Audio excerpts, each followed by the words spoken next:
Gold, trusted gold buyers. మీరు తాకట్టు పెట్టిన బంగారాన్ని విడిపించి ఈ రోజు ఉన్న మార్కెట్ ధరకు కొనబడను. నమస్కారం, వెల్కమ్ టు ఐ డ్రీమ్. ధర్మ మార్గం విత్ విజిత కార్యక్రమానికి స్వాగతం.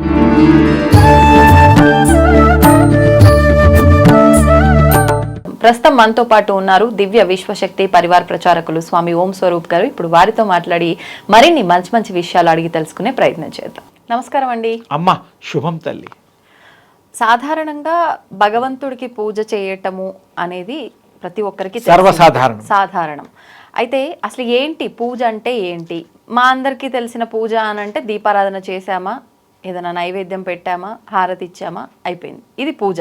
అసలు నిజమైన పూజ అంటే ఏంటి? ఏ రకంగా చేయాలి? ఎన్ని రకాలు ఉన్నాయి? ఆయన ఏ రకమైన పూజా విధానాన్ని ఆచరిస్తే ప్రసన్నమవుతాడు? బాగుందమ్మా, చాలా ఉపయోగకరమైనటువంటిది. తల్లులకి తండ్రులు అందరికి కూడాను పూజ గురించి తెలుసుకోవాల్సిన అవసరం ఎంతైనా ఉంది. కొంచెం డిఫరెంట్గా కూడా మాట్లాడుకుందాం. నిజార్థం చెప్తాం. పూజ నిత్య పూజలు అవన్నీ చాలామంది చేసుకుంటారు, ఉపాసనలు చేస్తూ ఉంటారు, భక్తి భావంతో భజనలు చేస్తూ ఉంటారు, రకరకాలుగా వ్రతాలు కూడా చేస్తూ ఉంటారు, అయ్యప్ప దీక్షలు అవి ఇవన్నీ పూజలోకే వస్తాయి. కానీ పూజా విధానంలో మనము బ్రాహ్మీ ముహూర్తంలో గనక లేచి ఏ మానవులు చేయగలుగుతారో, తల్లులు చేయగలుగుతారో వాళ్ళకి ఫలితం తొందరగా వస్తుంది. ఆ టైంలో విశ్వం అంతా కూడా శక్తి పుంజాల్ని ప్రసరింపచేసేటువంటిది బ్రహ్మ ముహూర్తము ఇత్యాది కొన్ని రకాల పేర్లు ఉన్నాయి. మరి ఇప్పుడు అంటే ఒక్కొక్కరు ఒక్కొక్క రకమైన సమయం అనేది చెప్పడం జరుగుతుంది. బ్రాహ్మీ ముహూర్తం అంటే ఏంటి అసలు కరెక్ట్ అయిన సమయం? అంటే కొంతమంది సూర్యోదయానికి ముందు 46-48 నిమిషాలని కొంతమంది చెప్తూ ఉన్నారు. అసలు నా మటుకు నేను 2:45 కల్లా ఉదయం మా కార్యక్రమాలు మొదలు పెట్టేసుకొని. అంటే అది బ్రాహ్మీ ముహూర్తమా? జస్ట్ ఇక బిగిన్ అవుతుంది. 3ంటికి కూడా మరి ఎన్టీ రామారావు గారు 3 గంటలకే ఆయన లేచేవారు. మన సీఎం నందమూరి తారక రామారావు గారు మరి ఆయన కూడా మరి 3కి చాలా ప్రాముఖ్యత ఇచ్చారు. 3 గంటలు లేచి ఆయన చేసే. అలా ఎంతోమంది యోగులు కూడా 2:30 తర్వాత ఒక 5-10 నిమిషాలు, మ్యాక్సిమం 3. కొంతమంది నిద్రనే పోరు యోగులు. ఆ ధ్యానంలో ఉన్న తర్వాత ఈ మెలకు ఉన్న వాళ్ళకి కదా ఈ గొడవ. మెలకు అనేటువంటి మనం నిర్ణయించుకుని ఇన్నర్ సైడ్ టైం పెట్టుకుంటాం, టైమర్ లాగా. అసలు అలా ఏం లేదు. నిద్ర ఇవన్నీ కూడా మన అవసరాల్ని అనుకూలంగా చేసేది. బ్రాహ్మీ ముహూర్తంలో అంటే అర్థము బ్రహ్మ పదార్థాన్ని సర్వవ్యాపకమైనటువంటి ఆ యొక్క దివ్య తేజస్సుని వారు గ్రహించడానికి వీలైనటువంటి ఆ యొక్క సమయము బ్రహ్మ ముహూర్తము. ఇప్పుడు దాదాపు ఆ 3 గంటల సమయం నుంచి ఎక్కడి వరకు అనుకోవచ్చు? సూర్యోదయానికి ముందు వరకు. అంటే సూర్యోదయం తర్వాత ఉండదా అంటే ఉంటుంది. శక్తి ఎందుకు ఉండదు? దాదాపు అంటే 2 నుంచి 3 గంటలు.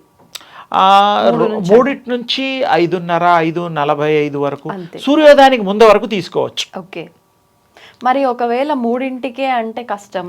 అంటే ఆ టైంలో లేచి చక్కగా చేసుకొని తర్వాత హాయిగా పడుకోండి, ఇబ్బంది లేదు. అలవాటు అయ్యేంత వరకు. అలా అని రోజు పడుకోమని కాదు, కొంచెం అలవాటు అయినప్పుడు అలారం లాగా మీకు ఆ నిద్ర లేస్తారు, మీరే లెగుస్తారు. ఆ తర్వాత కొంచెం కొంచెం ఒక వారం రోజులకో 10 రోజులకో అలవాటు అయిన తర్వాత ఆ టైంలోనే మీకు ఇష్టం వస్తుంది. ఆ టైంలో పిల్లల్ని కూడా బ్రాహ్మీ ముహూర్తంలో పొద్దున్నే లేచి చదివించేవాళ్ళం. అంటే జ్ఞాపశక్తి కూడా ఉంటుందనే ఉద్దేశం. అలాగే మంచి ధ్యానం చేసేవాళ్ళు, మంచి వ్యాయామాలు, రకరకాలు యోగాలు ఇవన్నీ కూడా ఆ టైంలోనే ఎక్కువగా చేసేవాళ్ళు. ఈ పూజా విషయానికి గనక మనం వస్తే, ఈ పూజలో దివ్యలు పెడతాం. ఆ దివ్యలు ఎందుకు పెడతామో చాలామంది తెలుసుకోవాల్సిన అవసరం ఉన్నది.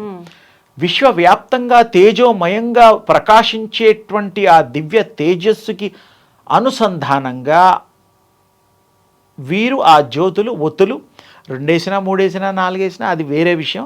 ఒక్కొక్కరు అభిప్రాయాలను బట్టి వేస్తుంటారు. ఆ దివ్యలు వెలిగించి ఉదయం ఆ దివ్య తేజస్సుకి ఈ దివ్య తేజస్సును తోడు చేసి ఆ దివ్య తేజస్సుని మనం ఆస్వాదించి ఈ కళ్ళతో చూస్తూ ఆ దివ్య తేజస్సును డైరెక్ట్గా చూడలేని వాళ్ళు ఈ తేజస్సుని ఆ తేజస్సుగా భగవత్ తేజస్సుగా భావించి వారు స్వీకరిస్తారు. అందుకు ఆ దివ్యలు, ఆ దీపం పెట్టడానికి అసలు ముఖ్యార్థం ఇది. ఆ దివ్య తేజస్సు ఈ తేజస్సు ఒకటే. సమస్య లేదు. అది చూడలేం కదా, అవును. ఇది చూస్తున్నాం కాబట్టి ఇది గ్రహిస్తుంది. అంటే మన ముందు ఉన్న భావన కలగడం కోసం అది ఆ దివ్య తేజస్సు, అది తేజస్సే. ఆ తేజస్సు పెట్టిన తర్వాత ఫోటో కానీ దీపాలు పెట్టినప్పుడు ఇవి కూడా మన విగ్రహాలు కూడా ఈ తేజస్సులో చక్కగా మంచి ప్రకాశంగా కనిపిస్తూ ఉంటాయి. అప్పుడు మీరు ముఖ కవళికలు స్వామివారి తల్లివి చూడొచ్చు, ఏకాగ్రత కుదురుతుంది. అప్పుడు ఆరా కూడా స్వామివారి ఆరాను కూడా మీ ఏకాగ్రత వల్ల పెంచొచ్చు. మీకు కూడా పుట్టుకతో ఆరాతో పుడతాం, ఆరాతో పెరుగుతాం. కొంతమందికి 6 ఇంచులు 4 ఇంచులు ఇలా ఏదో చెప్తూ ఉంటారు. ఎప్పుడు ఆరా పెరుగుతుందంటే మీరు ఎప్పుడైతే ఆ యూనివర్స్ ఆరాలో తేజస్సులో మీరు మెర్జ్ అయిపోతారో, కలిసిపోతారో, అప్పుడు మీ ఆరా ఆటోమేటిక్గా 6 ఇంచులు 1 ఫీటు 2 ఫీటు, కొంతమందికి అయితే అసలు లెక్క పెట్టలేనంతగా తేజస్సులో కలిస్తే అంత స్థాయి ఉన్న పూర్వపు ఋషులు, దేవుళ్లతో సమానమైనటువంటి ఆరాధకులు, భగవత్ స్వరూపులు, మహిమాన్వితులు, అప్పటికి వాళ్ళలో ఇలా ఆ తేజస్సు పెరిగేది. ఇప్పుడు మనకి పెరగడం చాలా కష్టం. అదే దారిలో అదే పద్ధతిలో చేస్తే ఏదో ఒక 2-3 ఇంచులు పెరగొచ్చేమో, 6 ఇంచులు పెరగొచ్చేమో, అంతకంటే ఎక్కువ కూడా పెరగొచ్చు. అంటే మీ యొక్క సాధనను బట్టి ఉంటుంది. సాధన చేస్తే సాధన సమకూరు ధరలోన అని తప్పకుండా జరుగుతుంది. ఈ దివ్యలు అలా పళ్ళు ఫలాలు మీ యొక్క ఇష్టంతో చేస్తారు. అది కూడా దైవ సంకల్పం. అర్పించి మనమే తింటాం, ఆయన ప్రసాదంగా ఆయన ఆగ్రహాన్నిస్తాడు. తప్పకుండా ఇలా చూసేసి స్పర్శ చేయగలుగుతాడు. అలా ప్రసాదాలు ఇవి అవన్నీ కూడాను మీరు చెప్పే ప్రతి మాట కూడా భగవంతుడు చెప్పే మాట మీకు మీరు చెప్పుకోవడమే, మీ శక్తికి మీరు యుక్తిగా చెప్పడమే. తప్పకుండా భగవంతుడు వింటాడు, మీకు సర్వము ప్రసాదిస్తాడు. తేజోమయమైన ఆ దేవుణ్ణి మీరు కొలవడం వల్ల ఏ దేవుణ్ణి కొలిచినా తేజోమయులే. తేజస్సు లేకుండా ఏ దేవుడు లేడు, ఆరా లేకుండా.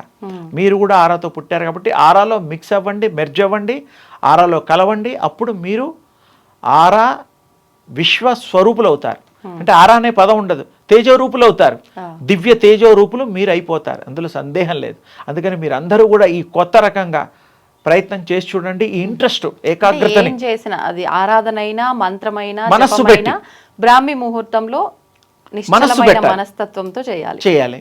ఏకాగ్రత కుదురుతుంది. కుదరని వాడికి కూడా ఓ రోజు కాకపోతే 2 రోజులు 4 రోజులకైనా కుదురుతుంది. రోజు అవే థాట్స్ రావుగా, ఎన్నంటే థాట్స్ బ్యాక్ ఖాళీ అయిపోతుంది. అవును. అందుకని తప్పకుండా అందరూ ప్రయత్నం చేసి వాళ్ళ అనుభవం పొంది ఆనందంగా ఆ యొక్క దివ్య తేజస్సుని ఆపాదించుకోండి, సంపాదించుకోండి. తప్పకుండా ఆ దివ్య తేజస్సు యొక్క కృప మీకు అనంతంగా కలుగుగాక. ధన్యవాదాలండి.